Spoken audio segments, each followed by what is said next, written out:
డబ్బు కోసము, ఫ్రీడమ్ కోసం బిజినెస్ పెట్టాను. కానీ బిజినెస్‌లో నేను అన్ని డిపార్ట్‌మెంట్ పనులు నేనే చేస్తున్నాను. చిన్న పని, పెద్ద పని అన్నీ నేనే చేస్తున్నాను. టీము ఉంది కానీ వాళ్ళని ట్రైన్ చేసినా కానీ ముందు నేనే ఎఫర్ట్ పెట్టాల్సొస్తుంది. నేనున్నప్పుడే రెస్పాన్సిబుల్‌గా రిప్లై ఇస్తున్నారు. లేకపోతే కస్టమర్ సర్వీస్ బెటర్‌గా చేస్తున్నారు. అందరికీ సాలరీలు ఇస్తున్నాను. నేను మాత్రం సాలరీ తీసుకోవట్లేదు.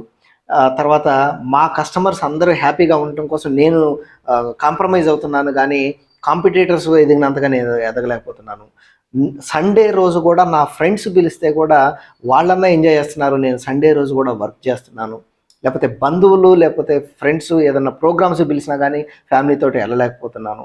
ఇలా అంతా నేనే ఒంటరి పోరాటం చేస్తున్నాను అనే సిట్యుయేషను. అయినా గానీ ప్రాఫిట్స్ అనుకున్న స్థాయిలో ఉండట్లేదు అని మీరు ఫీల్ అవుతున్నట్టయితే మై డియర్ ఫ్రెండ్స్, మీరు ఇమ్మీడియేట్‌గా మీ బిజినెస్‌లో మనీ రొటేషన్‌లోంచి వెల్త్ క్రియేషన్ లాంటి సిస్టమ్స్ బిల్డ్ చేయాలి.